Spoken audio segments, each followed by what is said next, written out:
Yeah, good morning, everybody. Um, Welcome. You might have got several emails, or you will get several emails, not from me, but from the Central Evaluation Service. One email per module or lecture or whatever, to participate in our evaluation for this term's lectures and laboratories and whatever. And I would like to support that invitation and repeat that. So it's quite important for us to get your feedback, especially if there are things that you don't like. Try to phrase them if you like them. We are very happy, and we're happy about positive feedback. If there's things that are not that good, we're also happy to get detailed, polite feedback about those things. Stieglitz is an idiot, doesn't help me that much as comment, so please be polite and a bit more precise then. And we are fighting statistics.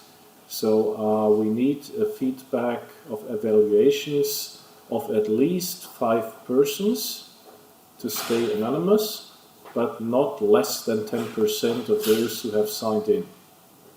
That means if there have been 40, and I don't remember well if it's 10% or 25%, there's a certain bar that the evaluation has to reach. Otherwise, we don't get any feedback. So then everything is lost. So if you see fellow students, please remind them, please do that. If I'm good today, I can probably short it up this lecture 5 minutes earlier or something like that, and then you can use this time to perform the evaluation. That's for us, it's really important to see if we're still, not only in this lecture, but in others, if this is still fine, if things have changed, if your wishes and requirements have changed, then I can adapt to that. As I always say, not every slide is brand new, and I always try to go back to the fundamentals, but I'll also back up the slides for something that is really actual. So I did it also for this lecture today, which is about newborn jaundice and monitoring of bilirubin. So that's an agent in our body, and what that is and what this is all about is topic of this lecture. I made the basics of that several years ago, and I checked that up, latest checkup today, and I was quite surprised about the results. That comes at the end. Still, for me, having 3 children, a really cool stuff that persons invented several years ago. So the terms you can check up are newborn jaundice or icterus, and this is when newborn babies get yellow skin after the first days after birth. And I like to jump into that a little bit. What is the background? Why isn't that cool if they look like apricots after birth?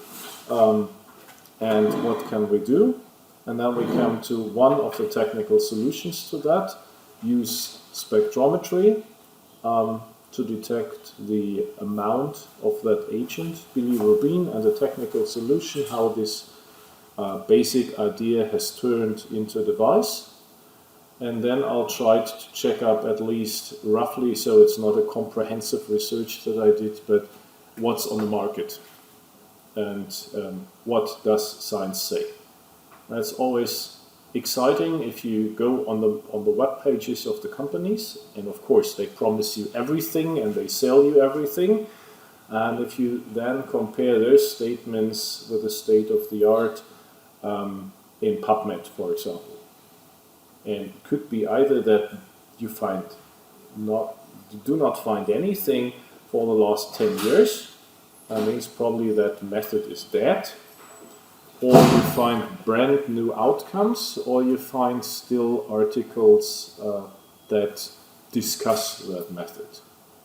Yeah, and I'll check that out and like to share some thoughts about with you at the end of this lecture. But let's start with a physiological background. So if babies get born, they come from that prenatal state in that postnatal state through the act of getting birth.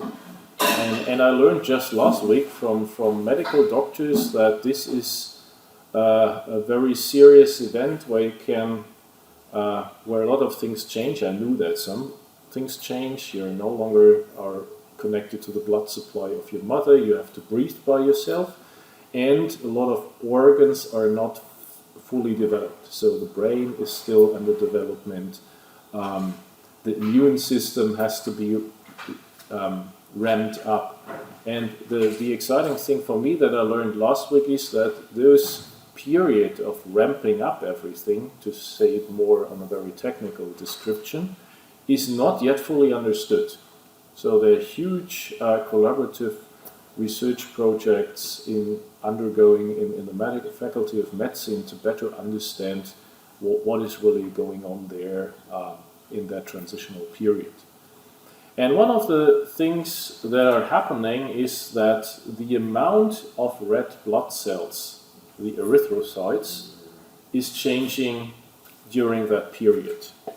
So the liver is not fully at work, so it's ramping up, and the liver takes care of, let's say, recycling the erythrocytes. And you know that they have iron inside, the hemoglobin, which takes iron as core at different oxygenation states to bind oxygen and carbon dioxide and transport the oxygen and the carbon dioxide through our body. And so let's say the number of erythrocytes is changing, and since the liver is not at full speed, there are more broken down erythrocytes cycling through the blood and the body. And if there are too many, especially if you have very proper babies who are more weight than others, they have more blood cells and they are more prone to undergo newborn jaundice. If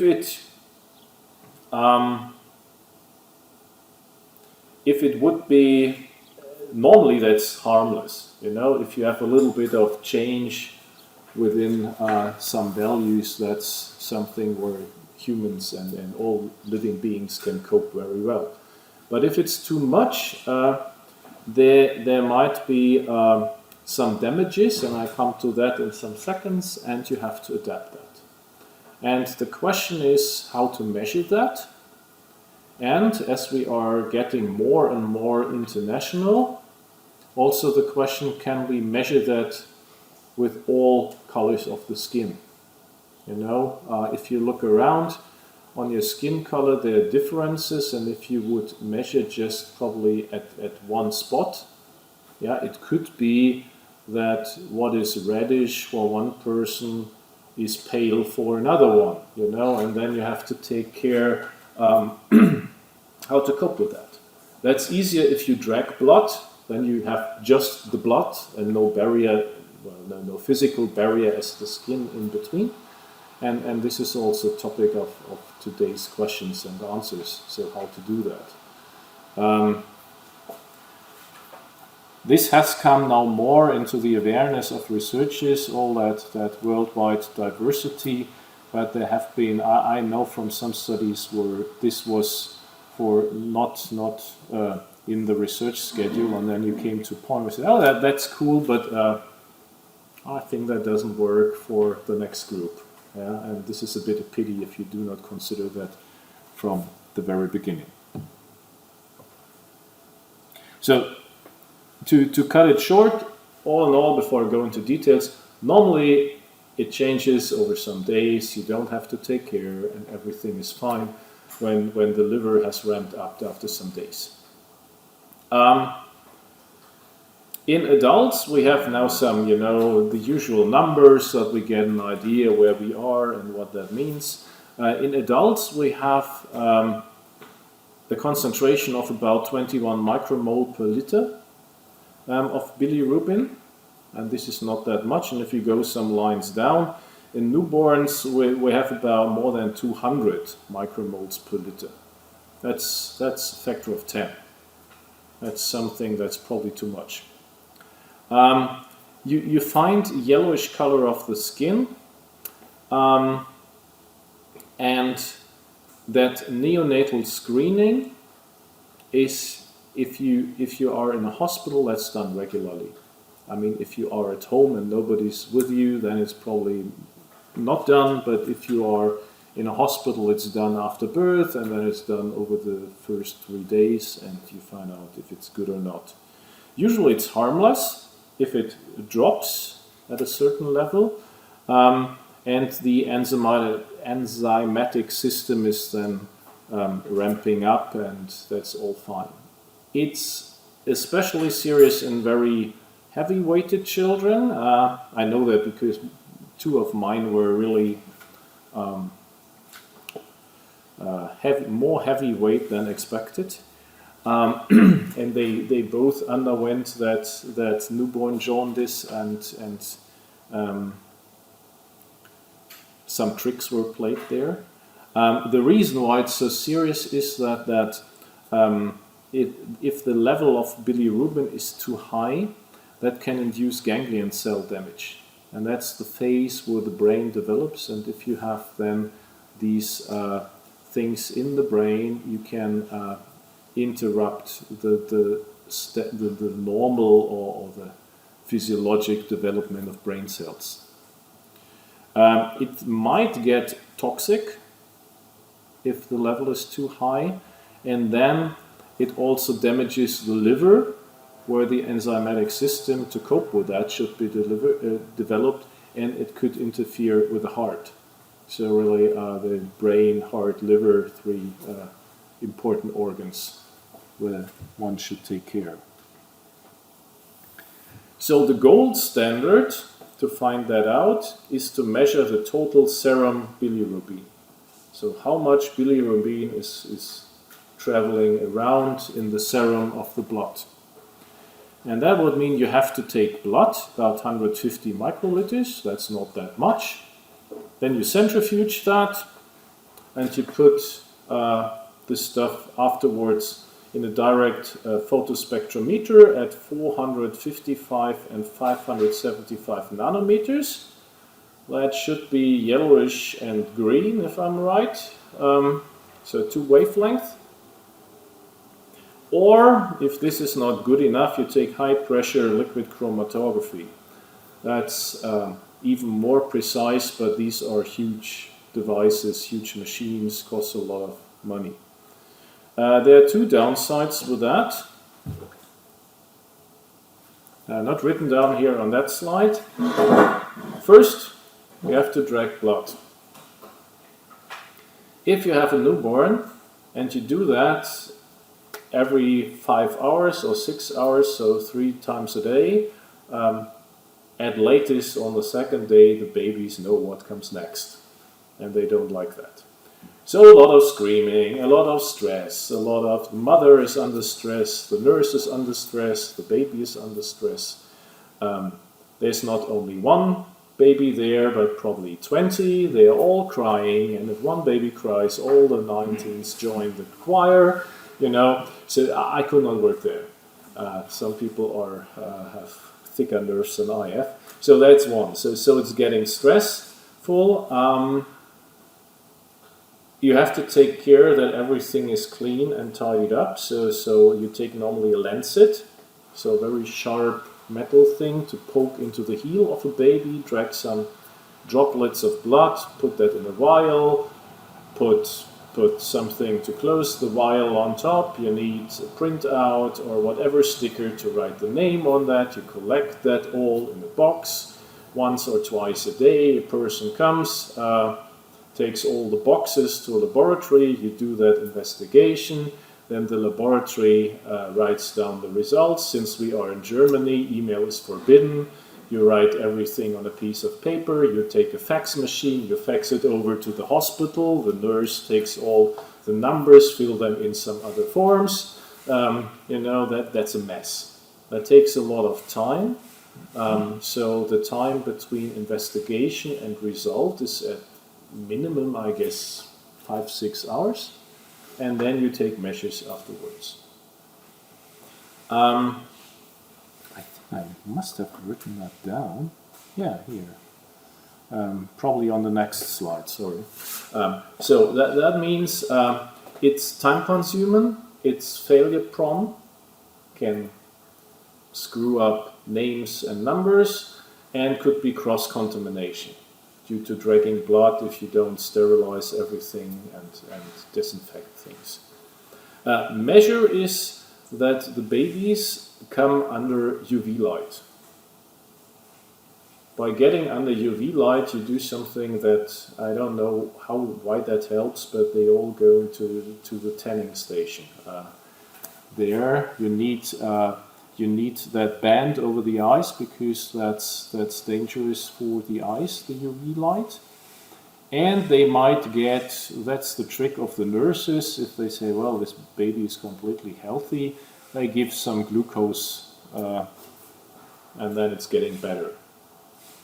Otherwise, there are more serious treatments there, and in worst cases, if it's getting really serious, you have to go to a newborn intensive care unit if it gets too much. The phototherapy is done because then the bilirubin gets cracked up, gets water soluble, and can be excreted. And there are 6 out of 10 newborns who suffer from that. So it's a decent number, and it could be better if you do it in a way where it gets faster, where less work is done, less stress comes out, and probably all the, let's say, diagnostic steps are less personnel intensive. And there has been developments there, and since these developments are linked with microsystems and with the Research Center Karlsruhe, now KIT, but when they did it, they were still bound to German language, not publishing anything but in their own German reports. That was really a nightmare. You did not get anything from them in decent language with decent PDF format, because it was all print out in very special format with dark greenish bars on top as their trademark of that. I think when they started first, they were still the Nuclear Research Center in Germany, and then they just got the Research Center, and now they are KIT. So that means I have some German slides with me because there's no publication on the first steps of that on a proper English language journal, because they did not publish in journals. They did it with their own booklets, and then they sold it out for commercialization. And the idea is, can't we use, we inspect that bilirubin in a photometer afterwards, after the blood has been taken? Can't we do that with a handheld device without taking blood? I mean, light penetrates the skin. Can't we do that in a robust manner, in a relatively cheap manner, and in a manner without disposables? It would be good to have something where you don't need those lancets, no vials, no stuff like that, where you can take a cloth and just wipe with the disinfectant over the machine and go to the next baby. So that was the idea. It should be idiot-proof. Idiot-proof means without knowing the engineering behind that, press a button, wait for a beep, and read a number. Or see if it's yellow, green, or red, like a traffic light. Something like that. That's really good. And nowadays I would say we would love to have a Bluetooth connection or whatever that directly goes in the computer, or whatever stuff where you can assign the data to something else. So you go to your computer, take the machine or whatever, read the QR code, then take the data and write the data back into a file associated to the patient. Since we are the example how digitization should not be done in Germany, so the digital patient file started, I guess, in 1987 or something like this, and it's still not yet here. So Finland, I don't know, all the Nordic and Baltic countries, they all have that, and it works very well. We are still discussing about data protection and if medical doctors are able to put a card into a machine to read a code or something like that. I have no idea what went wrong over the last 30 years here. But this is the background idea, you know, how things could be done with such a machine. These are the first ones. The first product was called BiliCheck.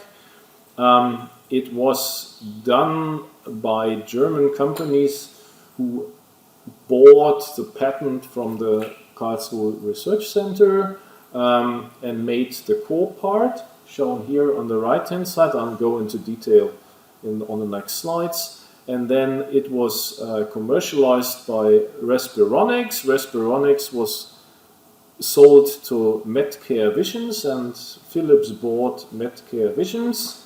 And Philips is still on the market. That's the good point. And there are others. But I did not do a comprehensive research, so I do not know if there are 300 or 300 companies around with that. So advantages to come with that first: it's non-invasive with light, it's not painful, no longer blood drawing from the heel, results within minutes instead of days, and no cross-infections, because no blood cannot do something with blood. Probably just that you have some germs on your skin or foot, and then if you don't disinfect that, that goes to the next one. And I already said it's a photospectrometer, and if you look on really old machines, you have a lot of moving parts in photometers. You have light sources, you have mirrors that move or can move, you have glass spectra in there. This is nothing you want to have in a busy ward in a hospital. If you bump somewhere in, it might get broken. So nothing you want to have. So there should be no moving parts at best. Should be as robust that you could drop it down and nothing happens. Should be small, and it should be cheap. And cheap means that always sounds crazy, but you should take at least a factor of 5 from your manufacturing costs as sales price, at least. The reason for that is that there's a lot of stuff around, like documentation, regulatory affairs. You should take back some of the money into insurance if something goes wrong and somebody sues you. You somehow have to reinvest the research period that you have before bringing something on the market. So that's a lot of money, and therefore the regular price is at least 5 times the manufacturing cost or something like that. So if the sales price would be, let's say, $400, the material should be less than 100, or the manufacturing cost. That means even the personnel cost should be already in those $100. So that's a challenge. Currently had a discussion, I think it was last Thursday, with colleagues of mine, and we were on both sides very surprised. We say, hey, well, we counted that, and without taking the price explosion of precious metals into account, we think we are at $2,000 manufacturing costs. And I said, oh, we wanted to sell that for 1,000. I mean, it would be good if you could push down your manufacturing costs to 200. Oh, that's a factor of 10. That's a challenge. Let's see. Probably either we succeed or we make a different business model or something like that. And that is so important while sharing that knowledge with you. We have here a world market of 180 million euros. roughly, let's say 200, then it's easier. And you have to make your mind, would it be a good idea? I need probably 80 million or 100 million at least to come from the idea to product. Is the market large enough that I can sell that afterwards? In this case here, this is a market that changes. People always die, people get always born, so it's good, you know. Undertakers never get jobless. Yeah, it's important. I mean, if you have, and I'll say that without any sarcastic undertone, because we quite often have that idea, oh, let's do something good for persons who don't have sufficient care, like spinal cord injury persons. But you have probably a market in Germany of then 200 to 300 persons per year, right? And this is something where it's really hard to develop something for, let's say, this is serious stuff, so 300 million euros development costs, with an annual market of probably not all 300, probably 30, yeah? And then it gets really tough. And if you have something on the market, and I think I commented on that already on the vision prosthesis, you do something, you sell it to them, and then you discover after 5 years that's not a business model. Sorry, I'm bankrupt. Yeah, then you have delivered devices to patients. They're trusting you, and you cannot do anything. And what to do next then? So there should be some responsibility that comes with a product development to see what you can do. And therefore, I love those numbers here to share them with you, that you get an idea. How can I, if you get the new unicorn company, inventor, or whatever, that you have that in mind, that you need that also those arguments there about the market size and the turnover to eventually serve the patients. That's important. It's not, I mean, if you earn some money, that's also good, but I think we should keep that in mind also for the sake of the patients. If the business runs well, we can deliver things to the patients. If the business does not run well, the patients are those who suffer most. So how does that work? Already touched some of the system specifications that we have. So the whole system should work independent from the skin color, should be fast, should be non-invasive, and there should be no risk during diagnosis. And risk means it should be risk-free for the nurse or the medical personnel and risk-free for the baby. So no heating up of the tip of 80 degrees C or something like that. No acidic solution. If the baby moves, should be in a way that it does not get blind because it pokes something in the eye or something. You know, there's more stupid things that are really important from the handling. Low cost, simple, no moving parts. If there are moving parts, you can bump somewhere in and they break. Only few components. The less components you have, the less personnel you need for assembly. We have now robotic, automatic assemblies, but still, the more parts you have, the more complex something gets, the higher the price. Should be easy to calibrate. Don't forget about that. I mean, it's about engineering, not about sales. You need the calibration, and it should be able to easily recalibrate that, and should be simple in handling. And the solution could be all in plastic and methods, manufacturing technologies that allow high volume fabrication. So, and that was all done. I don't know if it was really intended or well scheduled, or if it just happened that could be done like that. So the core spectrometer, so the part where the light is dissociated in the different wavelength and where measurements can be done, has been done in plastic microfabrication. And that means high volume production is good if you have injection molding or casting. It means you make a tool, and this tool can be used to replicate thousands, 10,000s of those devices. If you want to have high precision on a spatial way, you should use micro manufacturing there. And there are different options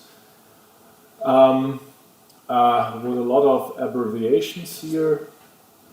And one thing that was a huge step forward in micro manufacturing and then in replicating things was the so-called LIGA technique. That is the only abbreviation that is used worldwide from which I know that it comes from German wording. So the G stands for galvanic and the A for Abformung. And that means we have X-ray lithography first. So lithography is the Li. The G is for electroforming or electroplating. And the A is for plastic molding. So you replicate it. Take the negative from the positive. And that works so that you take a thick resist that is so thick that you need X-ray lithography to have that wavelength that is short enough to develop everything. You need metal masks that you can well transform the rays into the resist.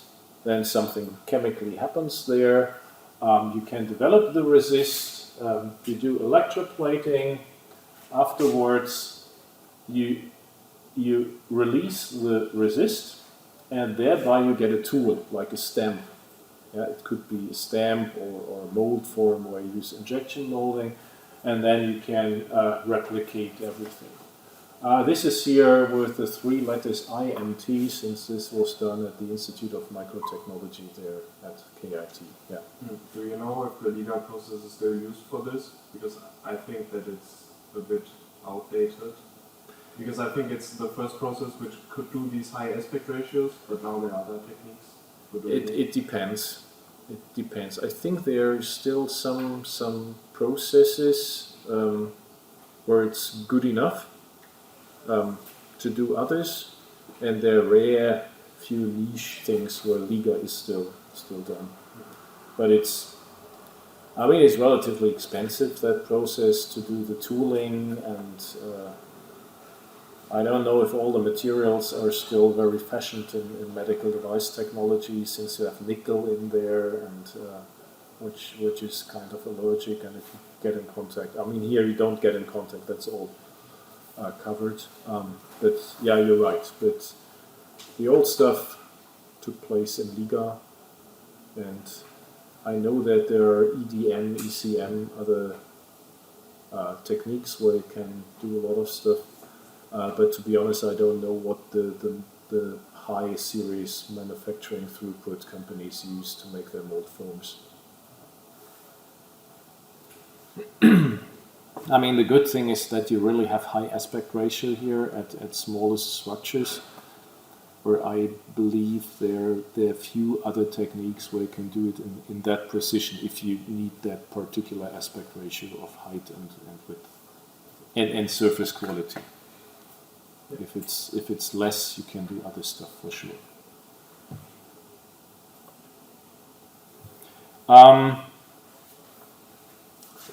The trick here was that is the optical sawtooth that was needed to those days, with a step height of 1/4 of a micron and the structural height of 1/4 of 1/8 of a millimeter, so 0.25 microns step height and 125 microns structural height at a very high surface quality.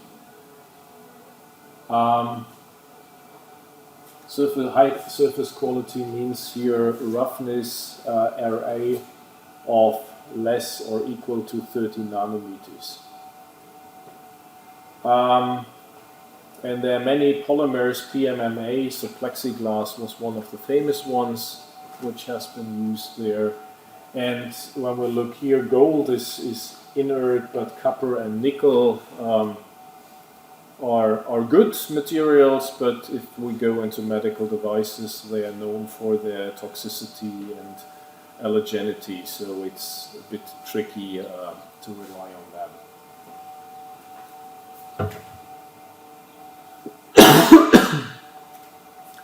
The idea of that micrometer was to get light in, white light, to get it split up into the colors, and to get it deviated and reflected then on a grating, that it goes back to a photodiode array, that separate wavelengths come to separate spots, and then the diode does not have to separate the different wavelengths because it's just at that spot where that particular wavelength comes in, and then it's transduction of wavelengths to photons, and that means charge or current or something like that, and then you can read that out.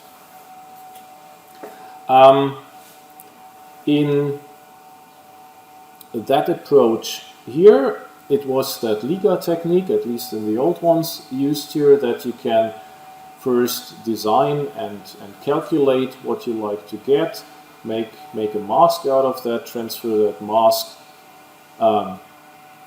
into the clean room, make that X-ray lithography process, and then fill that with metal to use that as a stamp to replicate many of them, and connect that to a linear array of CMOS photosensors and have the input through an optical fiber. So first of all, no moving parts, that's good. Good mechanical, optical and thermal stability, small dimensions, easy handling. The first version of that had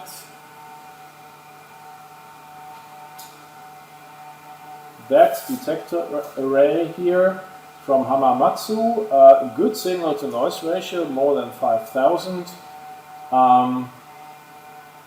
Can be stored -40 to +60, that covers more or less everything you need to cover over transportation and handling, and had a good spectral resolution for its performance.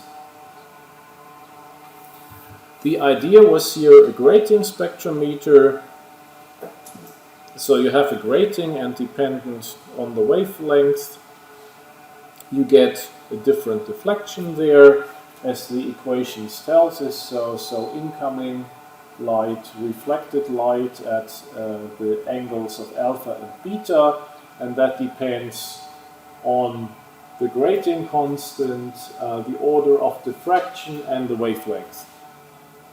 So that means if we can say it's more or less proportional to the wavelength, and that means depending where it goes, we have different outcome here. The grating shape was done in a certain manner. That's called the blaze or the echolette grating, that we have a focus on the first order of diffraction, with the advantage that we do not have a homogeneous or more or less homogeneous distribution over certain orders of diffraction, but just focus on one. That means if we just compare those two graphs, it's more shallow, so smaller half width, and it's higher, so the energy is concentrated in the first order diffraction there. Keeping that in mind, that means we get each and every wavelength somehow squeezed in to a certain spot, or we can underlie a photodiode later on. I'm not an optics person, so I can talk about many things, but please do not ask me why this shape is exactly as it is. I'm lost with that, so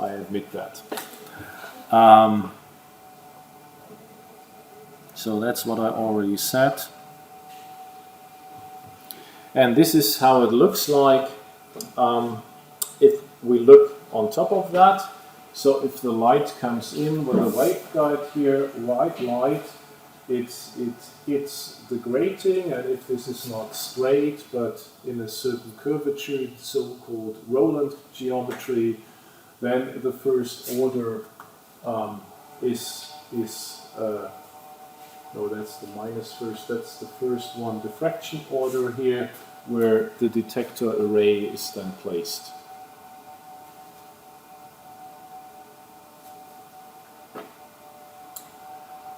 It has temperature stability due to that arrangement. It's kind of self-focusing if you do it in that radius, and that means with that self-focusing you do not need any lenses to focus that. So you get really your maximum first order diffraction there where the detectors are.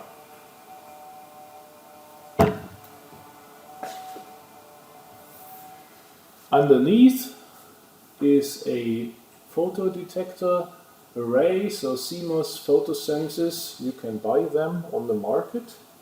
Probably no longer that one, that's an old one. But the idea is still the same. You know, we have a commercial device that is delivered from more than one distributor. That's always important if you start a business, that you have something where you have a second source. I was once in a review board where a person said, well, we have the problem, we have now a new device. That was 20 years ago, probably, or 10 years ago. Nano Consortium, I was there to have an opinion on medical applications, but their main thing was making new television screens.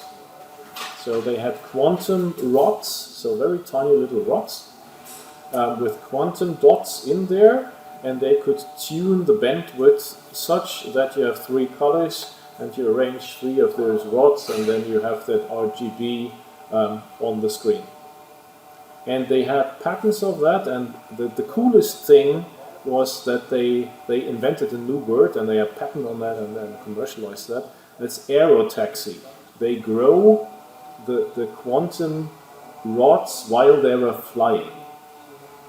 That was really cool, you know, having something like, for those of you who made MEMS, like a sputtering machine in different arrangement, and you have metal ions flying through space, and you do the arrangement such that nano rods are growing while they are flying through the machine, and then you can collect them at the very end. And they made screens out of that. And they could not sell that because they were the only ones worldwide who were doing that.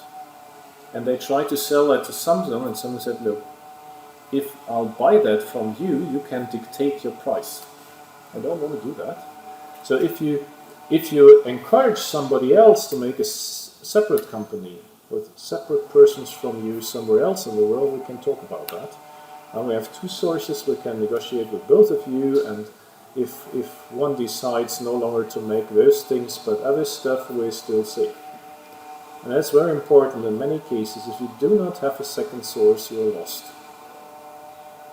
Unfortunately, there's a rumor there's now a second silicone rubber supplier in China, but let's say the silicone rubber where the whole medical device world relies on for pacemaker encapsulation comes from one company. And that doesn't feel good. Because if they don't want to deliver the silicone rubber to you, you're lost. Right? If they hear, oh no, we don't, not you. It happened to us. They said, well, you know, you order not enough. Why should we still? Can we negotiate? So probably twice the amount. And, okay, if you take twice, then it takes only 12 weeks or 20. Can't you tell us? So it's kind of important for us. You know, with that little amount, we just deliver you when something is left over from the large ones. I mean, that doesn't feel good. And I learned from the large ones, they have a kind of gentleman's agreement that if somebody of the large one runs out of that material, that the others are helping out. even they are competitors, because that is something that is not nice if you have to stop production because something is sold out, which happens now with those supply chains everywhere around the world. But that's probably something where we have to rethink our economy. Here, this was one of the standard arrays, 256 pixels. So you could either design your spectrometer that you have 256 colors, let's say, or you would make wider maxima and then take 2 pixels or something like that to have a kind of redundancy if something drops out. The good thing here was that was not self-made. They say, oh, I'll do a PN photodetector and then I bond 2 wires to that and take an Arduino and program something. This is a completely digital device which comes with a protocol where you can read out the charge with a digital control device. So all the intelligence, how to read that out, what is a register, how to get it to the left, to the right, that's all done in there already in a complete device. Spectral response range is wide, so it covers the whole visible light plus a little bit of UV plus a little bit of infrared. It's an 8-pin package and it has a single 5-volt power supply. And I find that very important. It's a quartz glass window. Quartz glass is very stable and it doesn't mind if it sees a bit of humidity. You have other windows which are good for other reasons, which come with hygroscopic materials, and that will mean you always have to keep moisture away, which is not good in a robust handheld device. Quartz glass window is absolutely safe there. And this is how it looks like. I mean, 256 channels, 8 pins. That sounds like a parallel to serial converter in there, so you read out one charge after the other and transmit it, but that would mean you need a kind of control circuitry that tells you this is the first one. Yeah, I start now, I read out 256 channels, I'm done. Yeah. So what do we have? We have a clock to do that. Read out one after the other. We have ST, which is the start pulse. Then we have end of scan, the EOS. We have the signal that is called here video. Supply voltage. Ground is on VSS. One pin is not needed, that's NC for not connected. And the gain selection voltage means low gain or high gain, depending if you have a 1 or 0 on there. And as we see in that symbol here, end of scan is inverted, that means active low.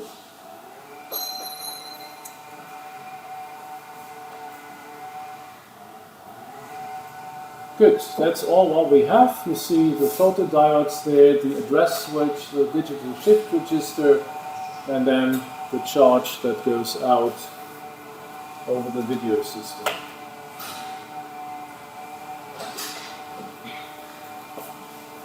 I would close the window, but I'm pretty sure it doesn't make any difference there.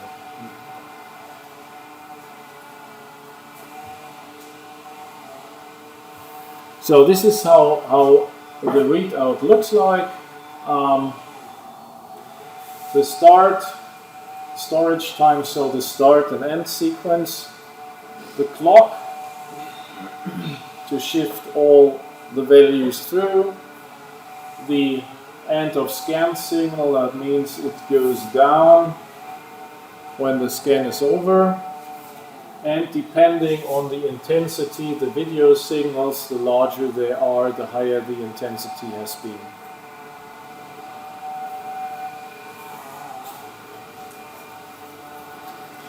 Um, in old days, in old camera systems, there were still CCDs, charge-coupled devices, that were even 10 years ago still cheaper than CMOS systems nowadays, with smaller line width, higher integration densities, lower supply voltages.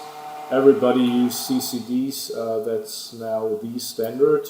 CMOS systems, that's the standard in smartphone cameras, in professional cameras. So charge-coupled devices are a niche product for certain very sophisticated things. So, when we have something that we like to use to diagnose things in a medical manner, we need a classification of medical device. So it's non-invasive, we have skin contact, single measurement is less than 60 minutes. Even if we repeat it over 24 hours, it's still less than 60 minutes what we need. There's no or little exchange of energy with that light, it's not that strong. And there's no or little application risk. I would classify that as a class 1 medical device. That was good until now. Now we have the medical device regulation nearly in place, or already in place over a transitional period. And that will mean you need also clinical outcome trials now, and continuous re-evaluation of that with class 1 devices.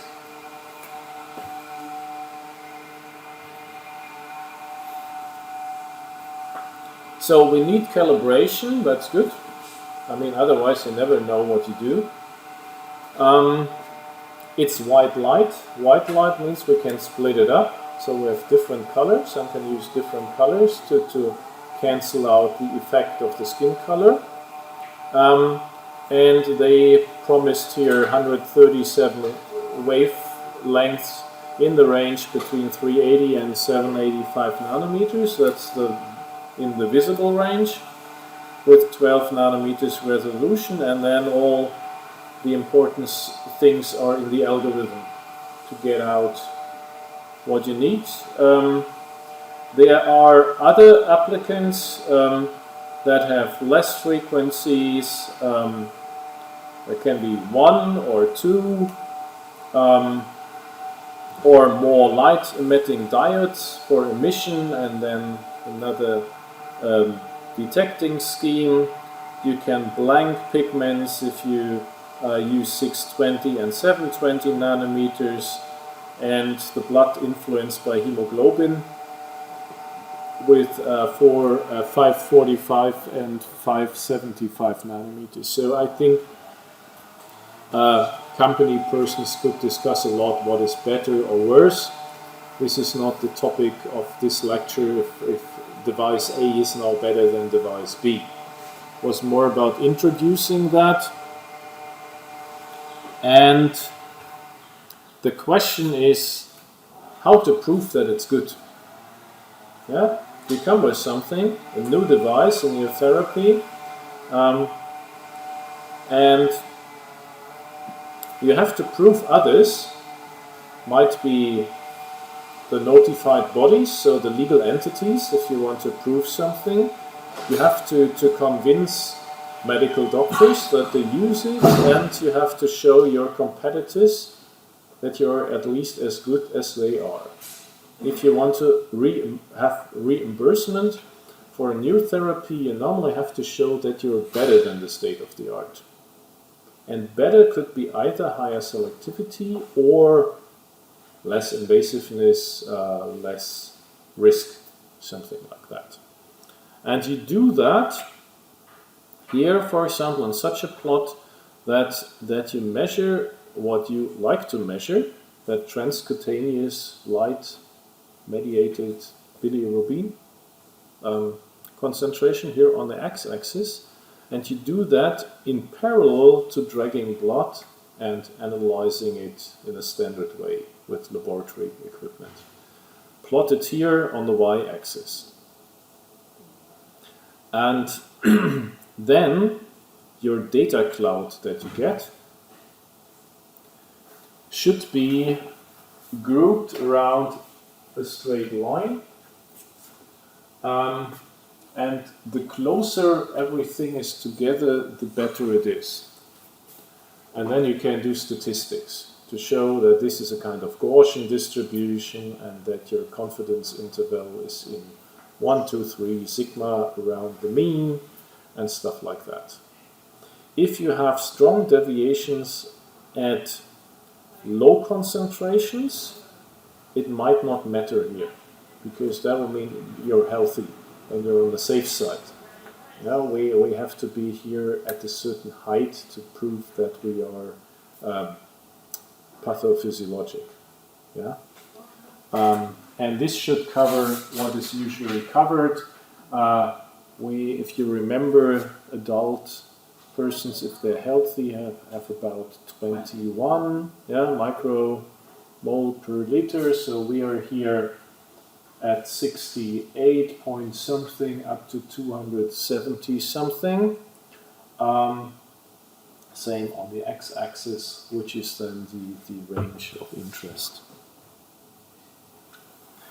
And then, as already said, we have to look if we are in a certain confidence interval here, and that we can meet the gold standard that somebody else has defined before. So I think that looks pretty good, and all the pictures that I stole from the Billy check ages ago looked already quite professional. That doesn't mean a thing. I've seen company pages that looked so professional, and if you've seen the products, then you thought, oh, probably should have spent more money on the R&D engineers and less on the marketing. But this is how it runs, that you do the marketing early, that you raise awareness, and in parallel you do the product development. So Philips, and that's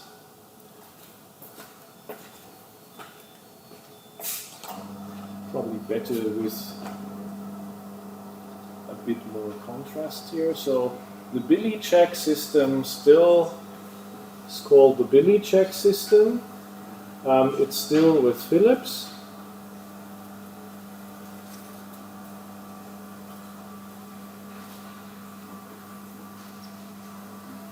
And they had a lot of things that makes it even easier. So you have now disposable strips with nice baby-like design patterns on it that you can glue on the skin with a hole that you know where to place that thing, and you place it on the same spot twice after each other. There is calibration equipment, all that stuff, so it's still there. And it was, when I browsed through, it was not very spectacular. So really like established things, which is good. I mean, if it runs, you don't have to be so glorious in your description. I found out that Dräger, another famous medical device company, has it there slightly different in appearance. I did not check up the manual to see if it was different in its internal things. What I found out here, which was very prominent, and this is the actual development, you do no longer sell devices, you sell service. Yeah, so the device is no longer core of the treatment or diagnosis, but it's the service around. That was here, so you can buy packages with 3 years calibration, 5 years calibration, whatever stuff around. And that comes more and more into the center. and one can see that in new developments of all established companies, that it's no longer about devices, if you find exciting things, but about data. So it's about handling patient data, getting more diagnostic values out of the data. So they offer now cloud solutions with protected clouds where data is safe, where you can do anonymous investigations, probably finding out that, oh, look, my population is more here or more there, to draw some conclusions out of that. It's like those offers that you know from the city here, where there are bicycles that you can rent for cheap money. You don't have to take care where they are, where you bring them. You expect that they run, that there's air in the tires, all that service idea around. Same with scooters. Cars are not yet there. So even in car sharing, it's not yet that level of service, but that also goes into medical device industry. That the device is no longer in the focus, it's taken for granted. And I'm saying that because if you follow some discussions, it's a lot about artificial intelligence, about data safety, security, reliability, privacy. And as an old engineer, I always believe that the Internet of Things also needs things. Otherwise, it would not be the Internet of Things. And if we have things with measurement capability, we can use sophisticated data analysis algorithms to get better data out of lousy sensors. But if the sensor quality is not good enough, we will lose a lot of information. That is my strong belief. It's on both. It's about how to bring data together, but also to get high quality data. And especially in areas where safety and security is needed. Might it be automotive, so really autonomous driving, health, even military, aircraft. We need reliable data, and that means we still need hardware to get that. All the concepts, the business plans are on software, on data, on distribution, but I strongly believe that we still need that old style hardware stuff to get those data. Otherwise, even if you want to compute artificial intelligence, you need hardware for computation. Even if you say, oh, it's in the cloud, but the cloud is not here just in the blue sky. There are some server farms somewhere, there are the connections, whatever. And I think that's important to keep in mind, that we cannot, even though the concepts are more agile and digital and everywhere, we still need that hardware stuff to get the data. So third one, no, that's not the, where's the third one? Here's the third one, so I screwed up the slides. There was one from the US, a bit more information to that, and I was really surprised that there were not more. There were more distributors, so, and I thought, oh, this is something I've seen a minute ago, and I thought, oh, that's one of those three. So there might be more, but there seems to be kind of concentration and market share. And that surprised me a lot, because I thought, well, these, if you've seen the numbers on some publications, there was 2007, 2008. And as we have seen with the endoscopic pills, that was a kind of 2, 3, 4, 5 companies, then market penetration, and afterwards specialized applications like the blood measurement pill. But all in all was a strong market penetration, and everything was fine. And I thought, let's look on PubMed. And unfortunately, the resolution here is not as expected.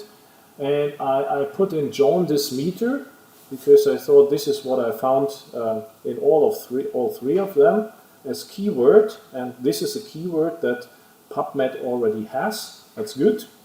If you type in something, it shows you their own keywords.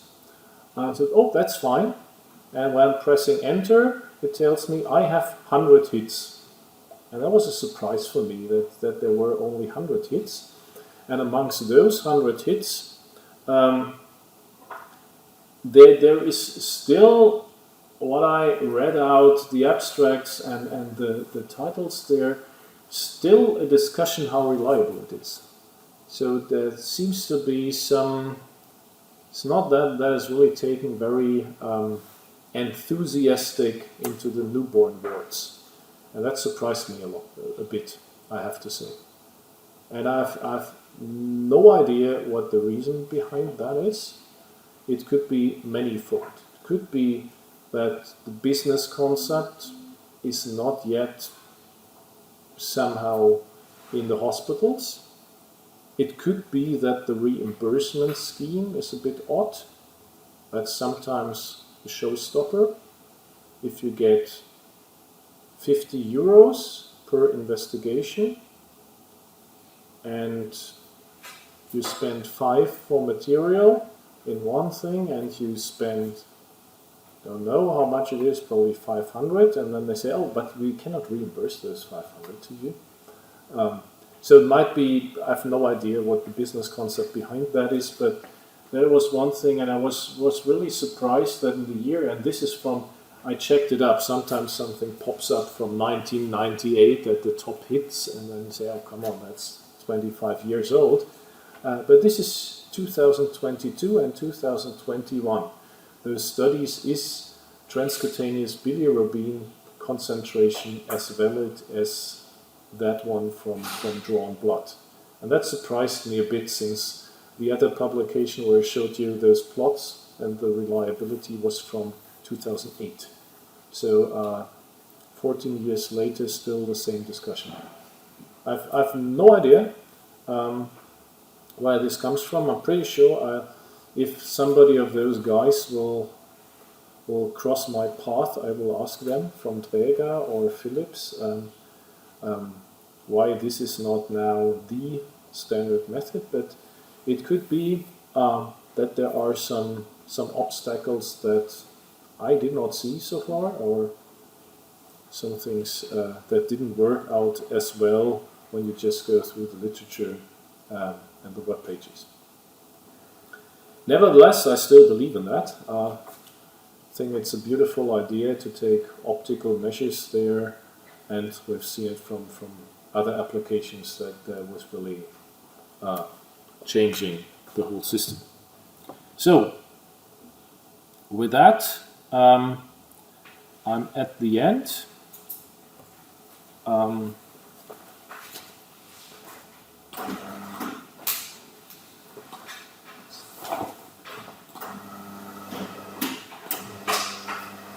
So, what is the take-home message? I know this is the lecture where I'm always faster, and I think it doesn't make sense just to speak slower in that lecture. So I'll grant you half an hour there, and ask you for performing the evaluation, probably 10 minutes. We had that lecture on newborn jaundice today, where we have to stay below 240 millimoles per liter to prevent damage of brain, heart, and liver.